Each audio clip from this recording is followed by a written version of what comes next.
বাবা একটা নাম না, একটা ছায়া, যার নিচে থাকলে পৃথিবীর সব কষ্টই ছোট মনে হয়। তিনি কখনো বলেন না আমি তোমায় ভালোবাসি, কিন্তু প্রতিদিন তার কাজের মধ্যেই লুকিয়ে থাকে হাজারটা ভালোবাসা।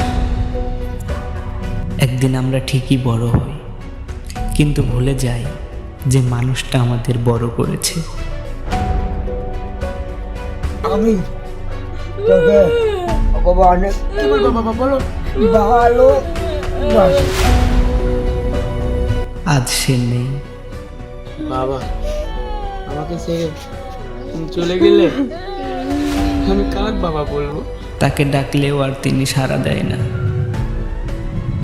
আজ তার কবরের পাশে দাঁড়িয়ে বুঝলাম বাবা হারানোর মানে জীবনের সবচেয়ে বড় ছায়া হারালাম।